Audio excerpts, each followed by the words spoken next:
Une question du chat de Andalusierafkov Iegada Vives. Bah, dites-moi. Bonsoir tout le monde, bonsoir Président. Que pensez-vous des derniers propos de Trump de s'approprier Gaza et de déporter le peuple palestinien et de ses menaces à l'encontre de l'Iran? Alors, il y a un petit point qui est un peu un détail, mais pas tout à fait quand même. C'est-à-dire que, en français, le mot déporté a une connotation très lourde, puisque tout le monde pense à la déportation des gens déportés vers les camps de la mort. Hein. Les juifs, mais pas seulement les juifs, les communistes, les tziganes, les homosexuels, les opposants, les résistants, etc., en France, qui ont été déportés pour être exterminés, ou en tout cas pour revenir dans des conditions épouvantables, dans les camps de la mort. Donc il y a dans le mot français déporté, la déportation, quelque chose qui fait penser évidemment aux atrocités, aux horreurs nazies. Alors qu'en anglo-américain, le mot deportation consiste plutôt, c'est plutôt transfert de population et expulsion. Voilà. Par exemple, le gouvernement de Trump, en ce moment, il fait de la deportation de Mexicains qu'il refoule derrière la frontière. C'est plutôt des expulsions en masse. Il n'y a pas la même finalité criminelle d'hécatombe en masse qui était la finalité secrète des nazis qui parlaient par périphrase. Hein. Ils disaient que c'était des évacuations vers l'Est. Ou bien c'était le programme Nacht und Nebel, qui veut dire nuit et brouillard. Hein. C'est-à-dire on disparaissait, comme ça il y avait des populations entières, essentiellement des juifs, mais aussi d'autres catégories que j'ai citées, qui disparaissaient. Voilà. Donc c'est vraiment une volonté criminelle qui n'existe pas lorsque Trump parle d'expulser des Colombiens, des Indiens, etc., etc., des immigrés clandestins. Je le dis parce qu'en France, il y a quand même tout un débat polémique, justement, lorsqu'il y a des expulsions qui sont décidées par l'État, par exemple avec les OQTF, les obligations de quitter le territoire français, il y a des organisations d'extrême gauche qui qualifient l'État en France, lorsqu'on veut expulser, par exemple, quelqu'un qui est sans papier, qui vient d'un pays du sud de la Méditerranée, il y a des associations d'extrême gauche qui parlent de déportation. Non. Une expulsion, c'est pas le mot déportation, puisque je le répète pour la dernière fois. Dans le mot expulsion, il y a quelque chose de neutre, c'est-à-dire vous retournez dans votre pays d'origine, on veut plus vous connaître. Alors que dans le mot déportation, il y a l'idée, on vous emmène dans un lieu bien précis où vous allez être exterminé. Ceci étant dit, Trump a fait des déclarations qui sont effectivement un peu sidérantes. Quand je dis un peu, c'est beaucoup sidérantes, qui laissent un peu pantois.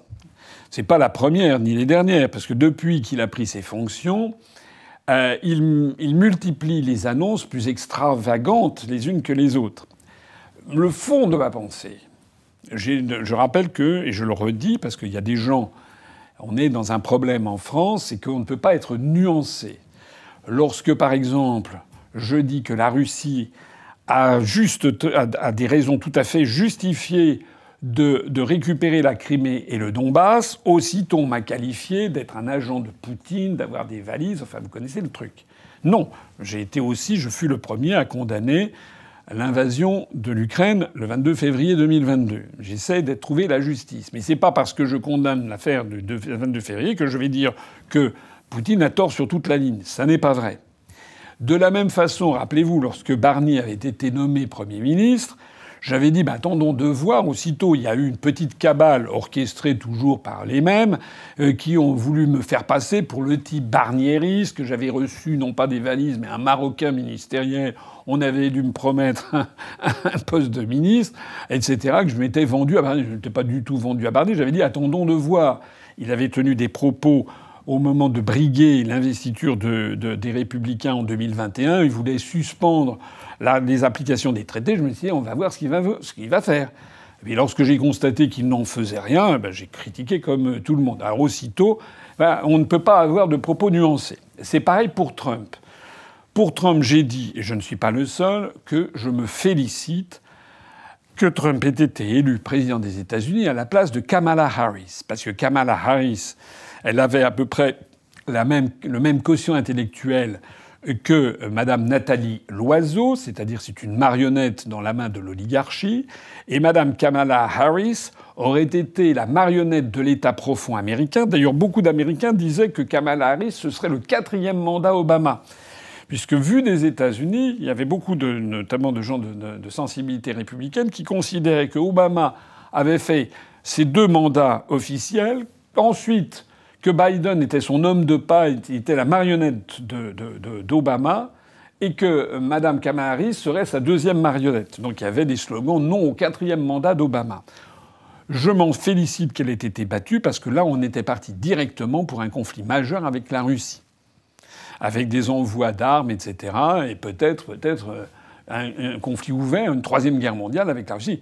D'ailleurs, Trump, lorsqu'il a pris ses fonctions, a dit que on n'avait jamais été aussi près d'une 3e guerre mondiale. Il m'a dit, vous n'imaginez pas à quel point. Donc je me suis félicité que Trump ait été élu, et je persiste et signe, même si j'ai eu aujourd'hui même un débat avec Paul-Marie Couteau qu'on va diffuser dans quelques jours, dès que le montage sera prêt, où nous n'avons pas exactement le même point de vue, mais chacun peut avoir son opinion. Mais ça n'est pas parce que je me félicite que Trump, si j'ai bien compris, va nous éviter une 3e guerre mondiale avec la Russie, quoique ça ne soit pas si facile que ça. Il avait promis de régler en 24 heures, ça n'est pas le cas à l'évidence. Enfin, il a quand même déjà coupé les aides financières à toutes les ONG présentes en Ukraine. Voilà. Et là, on apprend aujourd'hui que Zelensky voudrait négocier avec Poutine.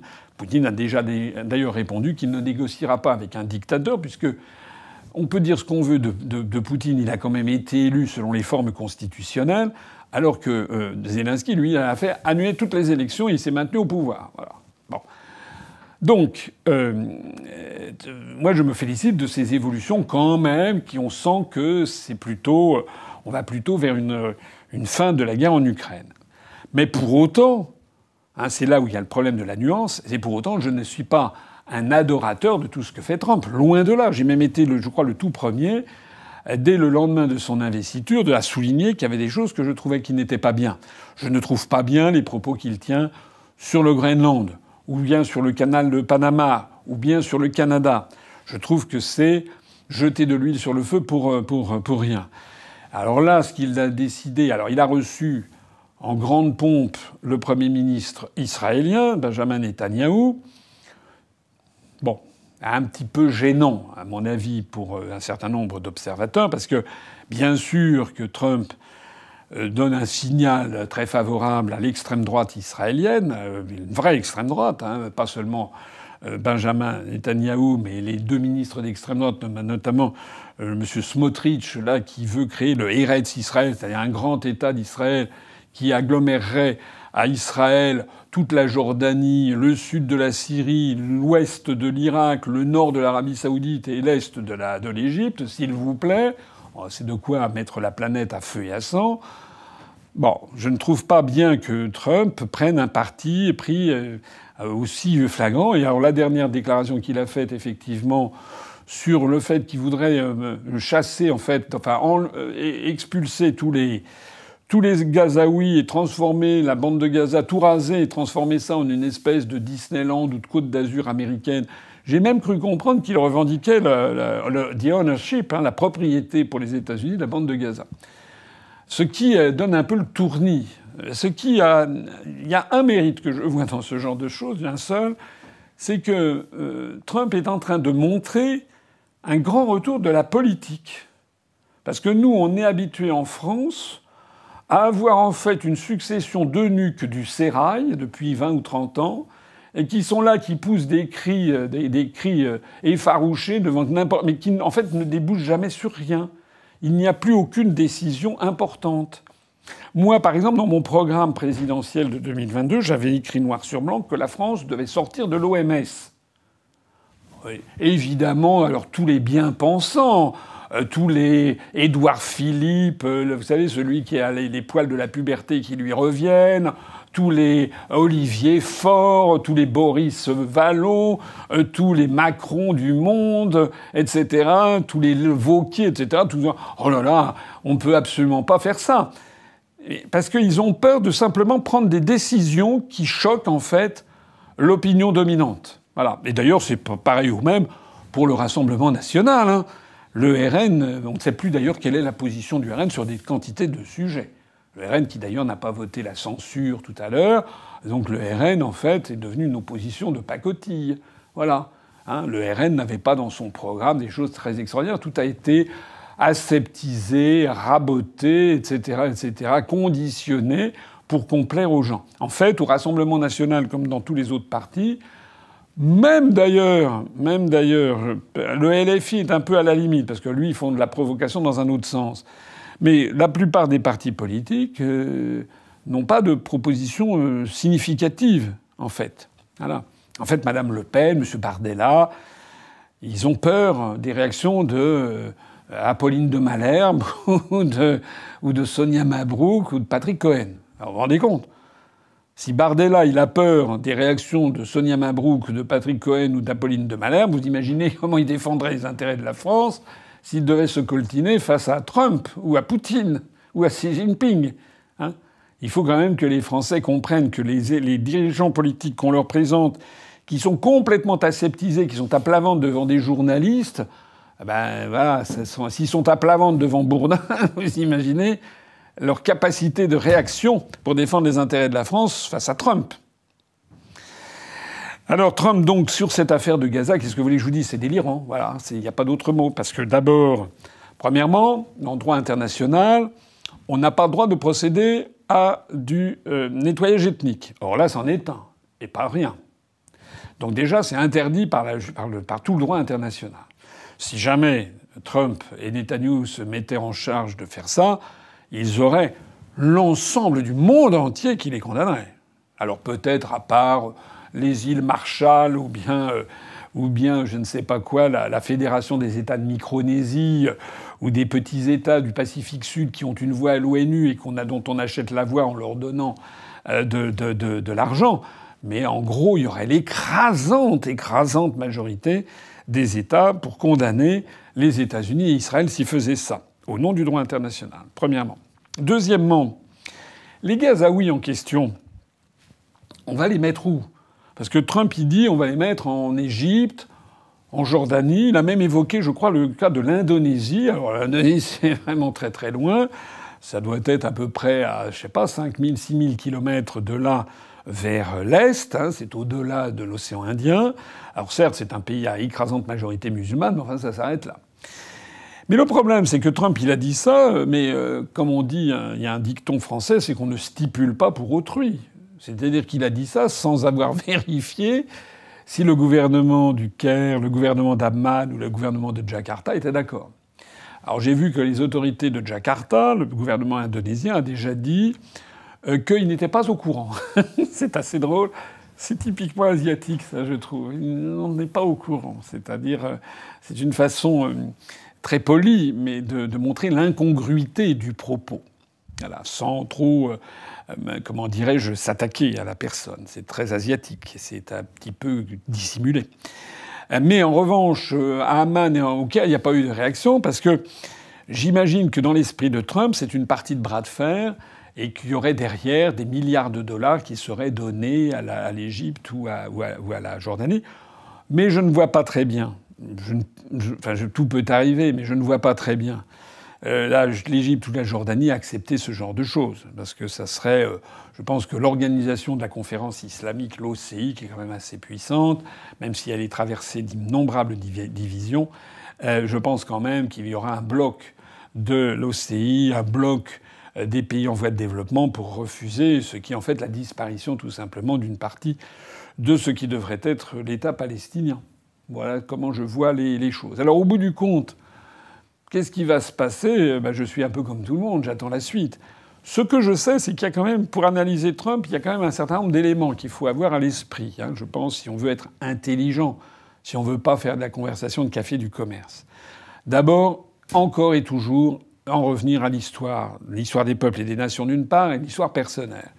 L'histoire des peuples et des nations, Trump s'inscrit dans une catégorie qui est l'Américain avec un grand A, le cowboy, le type sans foi ni loi qui arrive, qui c'est la loi du plus fort, qui manie ses colts et qui sort des dollars. C'est vraiment, c'est une caricature, mais il y a toujours du vrai dans les caricatures.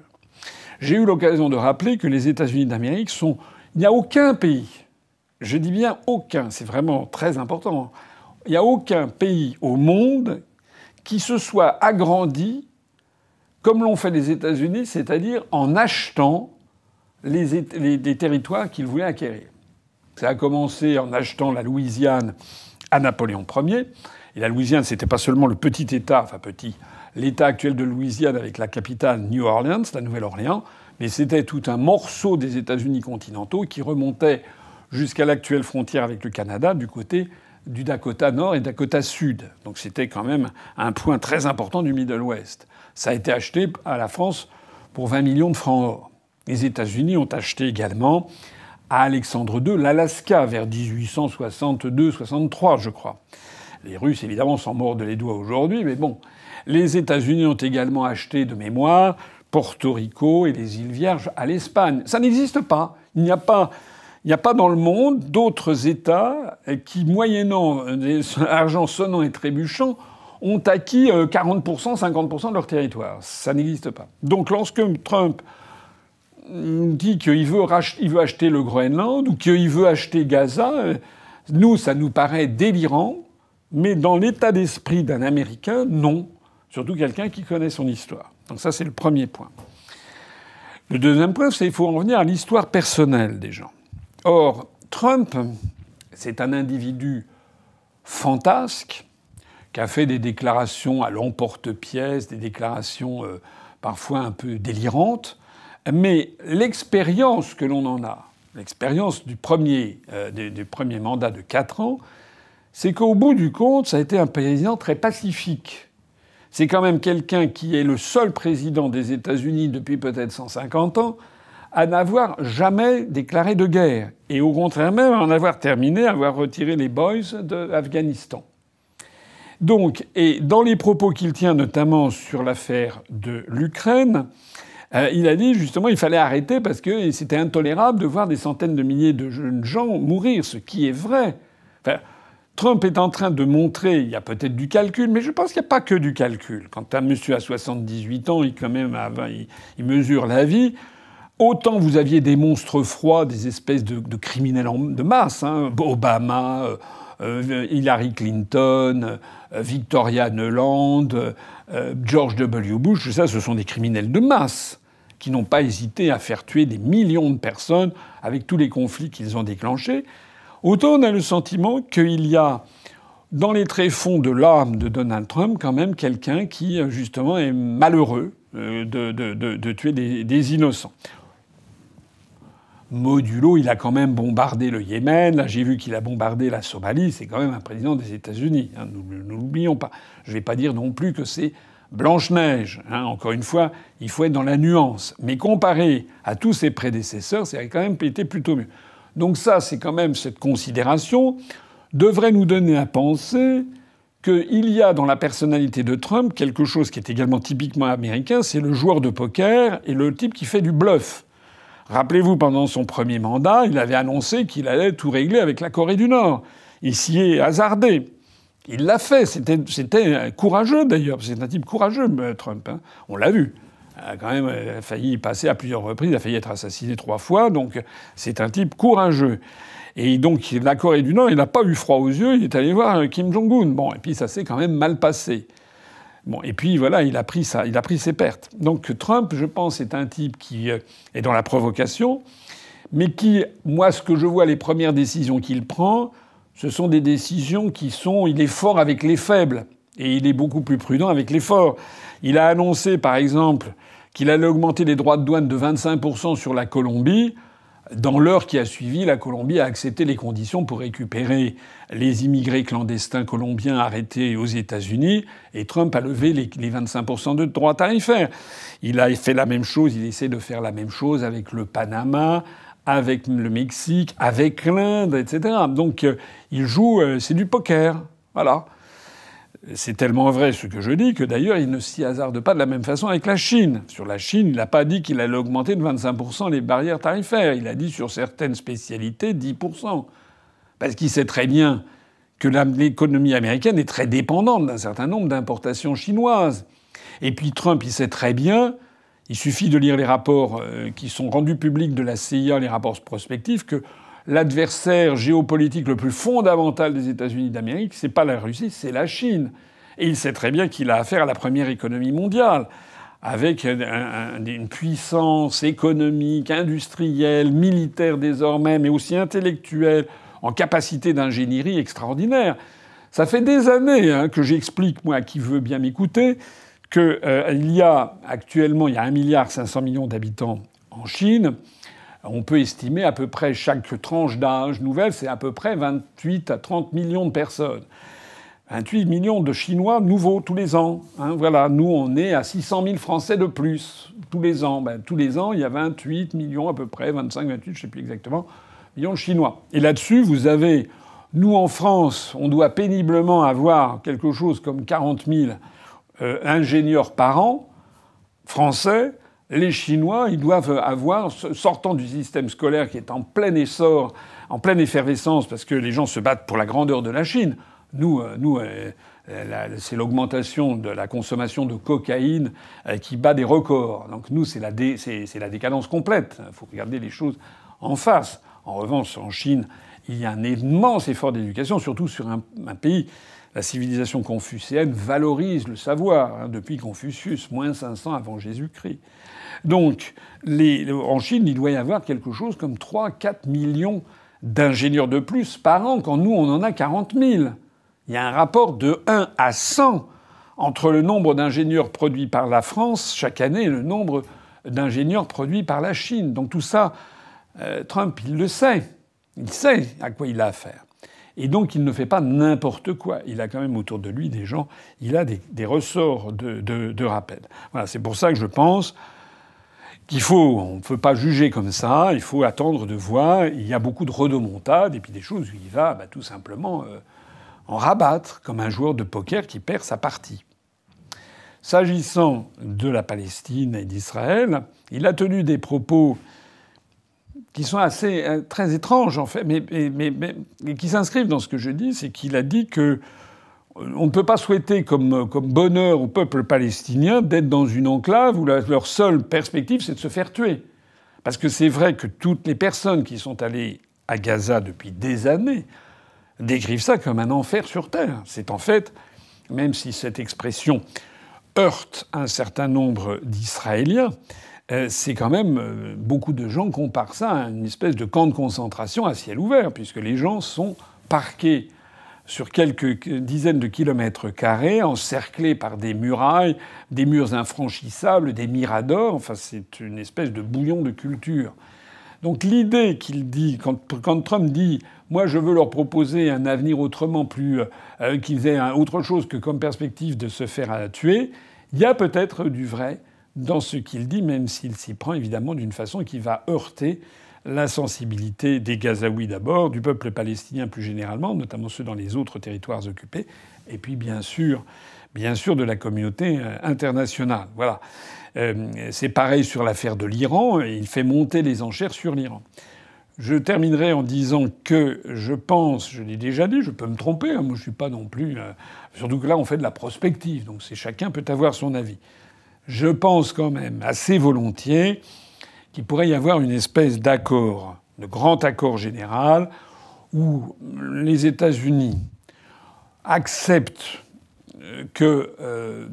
la réalité, c'est-à-dire que la Russie a gagné quasiment la guerre en Ukraine, donc cède officiellement, parce que c'est déjà fait depuis belle lurette du point de vue des faits, mais du point de vue du droit international, que les États-Unis reconnaissent que la Crimée et les deux républiques du Donbass, de Louhansk et de Donetsk, sont désormais des territoires appartenant à la Fédération de Russie.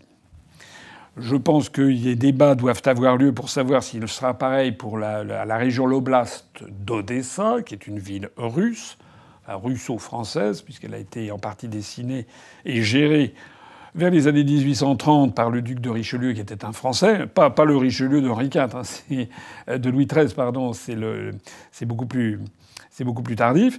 Les Russes essaient probablement de mettre la main là-dessus. Et je pense que le reste, tout l'enjeu, ça va être l'architecture de sécurité, avec les Américains qui ont, semble-t-il, mis sur la table l'idée que le reste de l'Ukraine se gardera d'entrer dans l'OTAN pendant 20 ans, et la position russe qui est de dire non, l'Ukraine n'entrera jamais dans l'OTAN, ça doit rester un pays tampon, un pays neutre. Donc les débats sont en fait, à mon avis, tournent autour de ceci. Bien. Mais j'imagine assez volontiers qu'il peut y avoir une espèce de grand marchandage planétaire, et en échange du fait que les États-Unis reconnaissent implicitement qu'ils ont été défaits et la coalition occidentale a été battue par la Russie en Ukraine, au même moment, la Russie se retire en partie de Syrie, laisse un peu les mains libres aux États-Unis pour se débrouiller avec les pays du Moyen-Orient. Voilà. Quant à l'Iran, c'est une autre paire de manches, puisque je pense qu'il est de l'intérêt stratégique de la Russie de défendre l'Iran. Et donc Trump ne peut pas ignorer que l'Iran est un pion absolument fondamental dans le jeu au Moyen-Orient. D'abord, c'est une grande puissance, il y a quand même 80 et quelques millions d'habitants. C'est une immense civilisation, avec tout ce que ça signifie. À la fois littérature, poésie, les arts, mais aussi c'est une population intelligente. Les Iraniens, ce sont des maîtres dans la diplomatie mondiale.